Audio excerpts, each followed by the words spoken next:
Bakın sevgili dostlar. Şimdi kavanozumuzun içine güzelce yerleştiriyorum.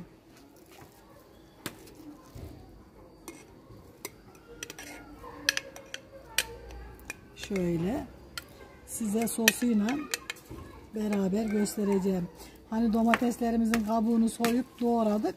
Konserve yaptık. Melemenlik, neylik işte kışlık. Onun kabuklarıyla da güzelce kabuklarını kaynattım, çektim blenderda. Sonra da güzelce salça yaptım. İnşallah tarifini görür, sizler de yaparsınız. Salçam mükemmel oldu. Şimdi yaptığım bütün aşamaları birazdan anlat. Evet, zaten videomuzda bütün aşamaları var. Şeyde var mı blenderdan geçtiğin aşaman? Blenderdan sevgili dostlar, domateslerimizi güzelce bakın bu ikinci suyu 3 su yıkadık tertemiz. Şimdi de böyle kaplarımızı alıyoruz ve kabuğunu soymaya başlayacağız Allah izin verirse. Bugün konserve günümüz. Ne yapıyoruz bugün? Konserve. Evet. Domates sosu. Evet, domates sosu yapacağız. Konserve yapacağız. İşte kış hazırlığı dostlar, kış. Böyle bol su, bak üçleyenle yıkadık. Şimdi de Allah izin verirse yıkadıklarımızın kabuklarını soyacağız.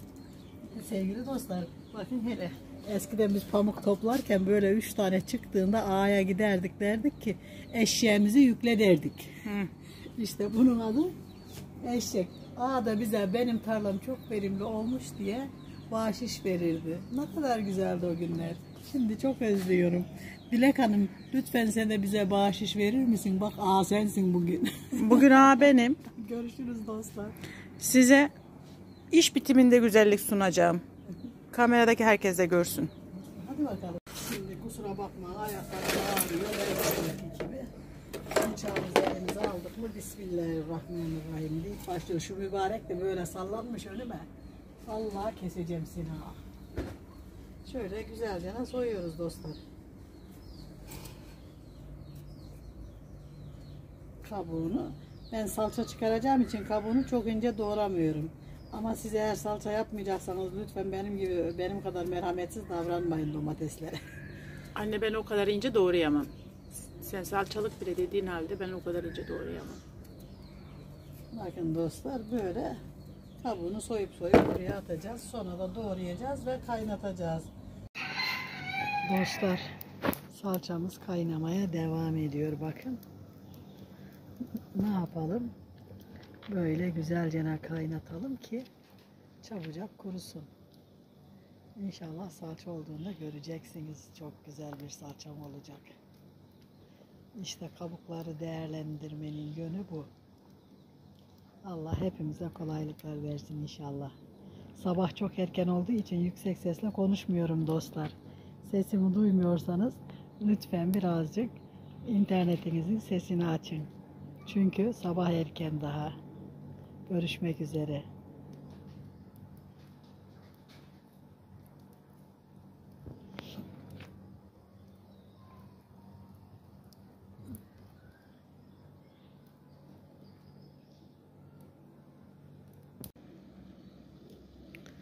Bakın dostlar, baya azaldı. Kaynatmaya devam. Şöyle güzelce bir kaynatalım ki çabucak olsun. Biz de nasıl yapalım demeyelim.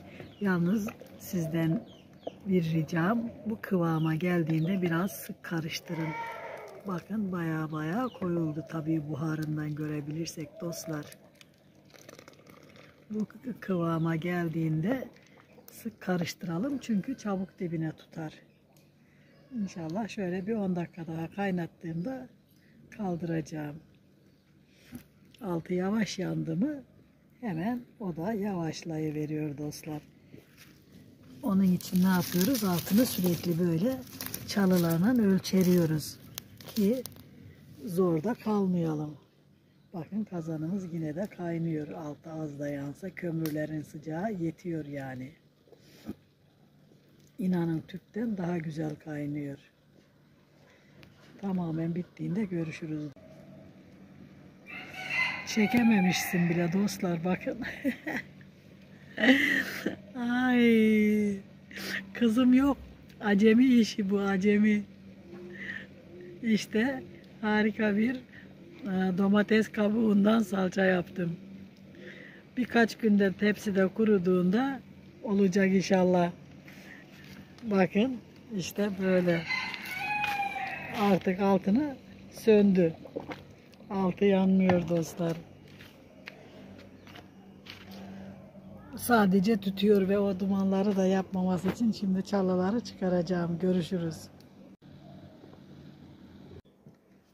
Bakın sevgili dostlar, şöyle kavanozumuza güzelce koyup ondan sonra da kapağını sıkıca kapattığımızda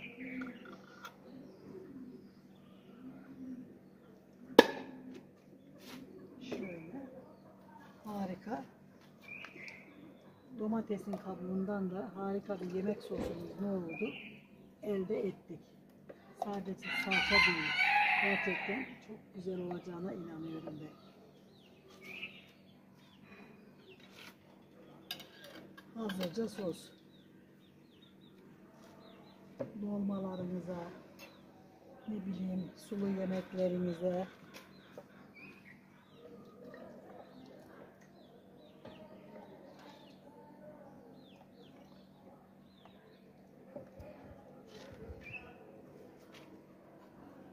yalnız sizden ricam kapak, yeni kapak kullanın.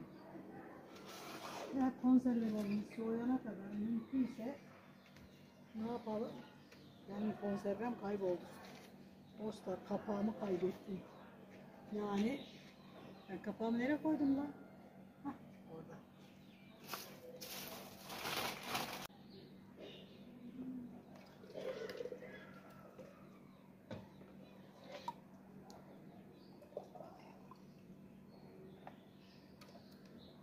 Bakın gerçekten harika bir sosumuz oldu dostlar.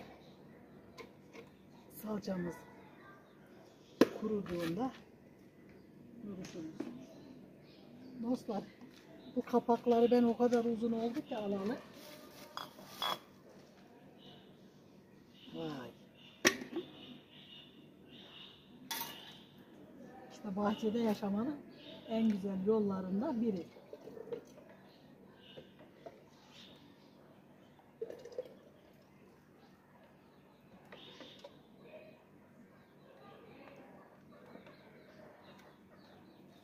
Sevgili dostlar, benim oğlum bana doğum günümde keklik almış. Harika ötüyorlar. Ve ben çok mutlu oluyorum. Çünkü ben kanatlıları değil, bütün hayvanları seviyorum ama kanatlıları da daha çok seviyorum işte.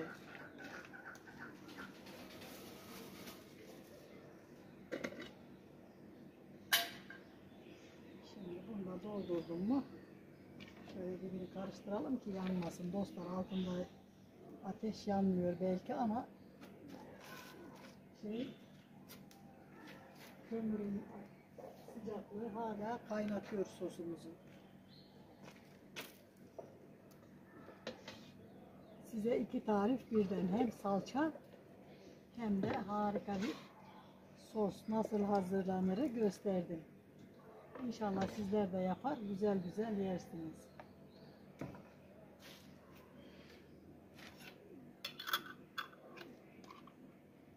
Tutmadı.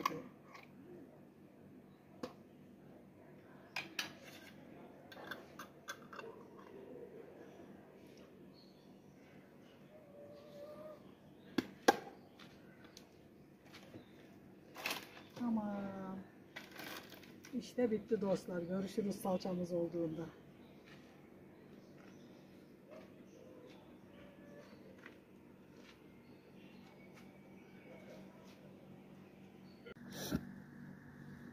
Dostlar, domatesimizin kabuklarından bakın harika bir salça yaptım.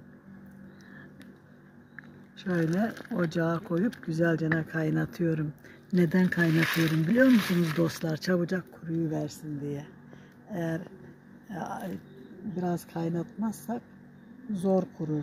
Çünkü biz bahçeli evde oturuyoruz. Etrafımızda bina ile çevrili olduğu için mecbur ne yapıyorum? Biraz kaynatıyorum ki fazla zamanımı almasın diye. Eğer sizin bahçeniz böyle balkonumuz müsaitse, güzel güneş alıyorsa kaynatmanıza gerek yok. Güneş de bu işi yapabilir. Ben domates kabuklarının üzerine biraz tuz atarak 2 gün beklettim. 3. günde blenderdan geçirdim ve kalan kabukların da ince kabuklarını da süzgeçten geçirdim ki içine geçmesin diye. Şimdilik böyle güzelce kaynatacağım ve biraz da güneşe koyarak harika bir salça elde edeceğim. Eğer siz çocuklarınız ketçabı seviyorsa bunu biraz böyle kaynatın.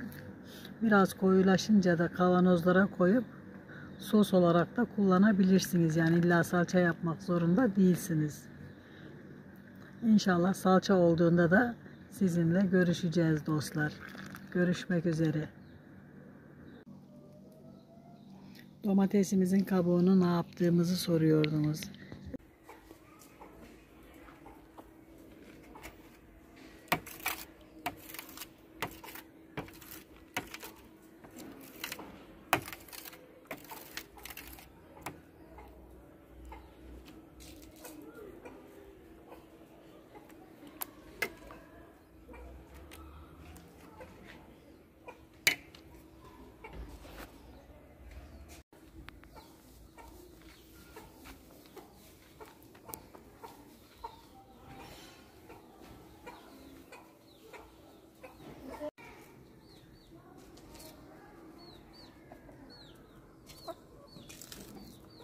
Açtı.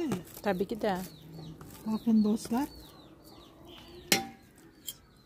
Domatesin kabuğundan hiç ziyan etmeden harika bir salçamız oldu. Ve 6 kavanozda domates sosumuz oldu. Yemeklerde kullanmak 6 için. mı 46 mı 56 mı? 6, sadece 6 kızım. Ha. Şey, Bundan sos da yaptın. Ha. tabii.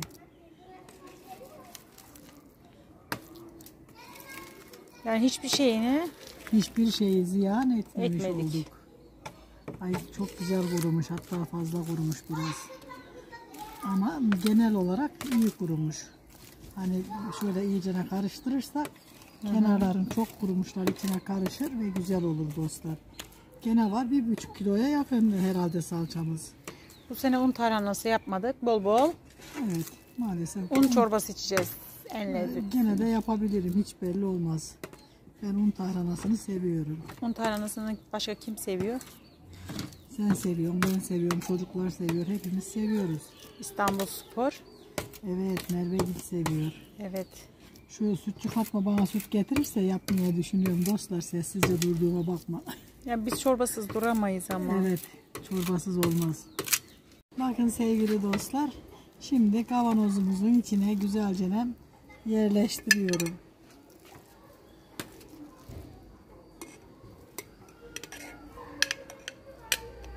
Şöyle size sosuyla beraber göstereceğim. Hani domateslerimizin kabuğunu soyup doğradık, konserve yaptık. Melemenlik, neylik, işte kışlık. Onun kabuklarıyla da güzelce kabuklarını kaynattım, çektim blenderda. Sonra da güzelce salça yaptım. İnşallah tarifini görür, sizler de yaparsınız. Salçam mükemmel oldu. Şimdi yaptığım bütün aşamaları birazdan anlat. Evet, zaten videomuzda bütün aşamaları var. Şeyde var mı blenderdan geçtiğin aşaman? Blender'dan onu bilmiyorum, var mı yok mu, herhalde yok. Onları anlatman gerekiyor. Sevgili dostlar, önce tuz atıp bir gün beklettim. Bir gün beklettikten sonra blenderdan geçirdim. Ondan sonra da süzgeçten geçirdim. Zaten kaynatırken de size gösterdim kaynatma şeklini. Biraz sos haline gelince de kavanozlarımıza güzel güzel koydum. İşte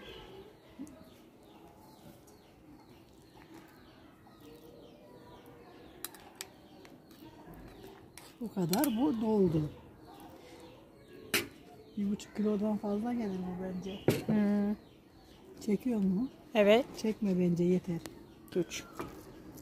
Dostlar, çünkü hiçbir şeyi ziyan etmeye gelmez. Biliyorsunuz hayat çok pahalandı. Pahalanmasa bile ne diyoruz? Sıfır atık diyoruz. Sıfır atık diyorsak hiçbir şeyi çöp etmememiz lazım. Önceden ben bu kadar hani her şeyin değerini belki de bilmiyor muydum? Bu kadar şey etmiyordum ama görüyorum ki şimdi hayat pahalılığı bizi nelere götürüyor. Hiç domatesin kabuğu ziyan olunur mu diyorum. Bakın ne kadar da düşünüyorum ekonomiden. Alım gücümüz azaldı. Hani şeyden 4 kasa domatesten ne kadar atık attığımızı gösterelim mi? Orada duruyorlar Evet, çünkü atıklar. gösterelim. Çünkü gerçekten artık atıktan korkalım dostlar. Maalesef atık hep zarar. Tamam. Domatesin kilosu 3,5 liradan aldım. İstanbul'da daha pahalıymış, Merve öyle dedi. Bizde çok pahalı Dilek dedi. Şimdi şöyle birazcık da şunun üstünden azıcık alacağım, buna koyacağım ve dengeleyeceğim. Evet. Bitti. Şimdi kaç tane kavanoz şey yaptın? 4 kasa domatesden kaç tane konserve yaptın? 70 tane konserve çıktı. Ondan sonra 6 kavanoz sos çıktı. Aha, 2 kavanozda Salçan çıktı. salçam çıktı. Allah bereket versin. Amin. Hadi gel şu şeyi de gösterelim çekimimize. Tamam, gösterelim. Sıfır atık. Evet. İşte dostlar 3 kasa 4 kasa. 4 kasa domatesin atığı bu kadar. Bakın gerisini hepsini değerlendirdim. Ya bu kadar kaldı. Allah herkese kolaylık versin. Bunlar da boşa gitmeyecek. Neden? Tavuklarımıza vereceğiz. Evet, bunları da tavuklarımızın içine atalım. Tavuklarımız yesin. Evet.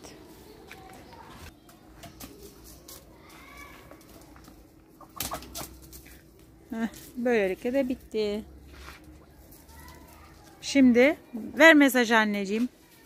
Bakın dostlar. Narlarımın güzelliğine bakın. Ne yapalım? Narlarımız küçük küçük oldu. Çok tuttukları için kendilerini geliştirmediler. Salçamız çok güzel oldu. Sosumuz çok güzel oldu. Allah herkese yapmayı, yemeyi nasip etsin inşallah. Yapacak olanlara da kolay gelsin. Hazırlayacak olanlara da kolay gelsin. Yiyecek olanlara da afiyet olsun. Hoşça kalın, dostça kalın. Bizi izlemeyi, abone olmayı ve güzel fikirlerinizi söylemeyi unutmayın lütfen. Hoşça kalın.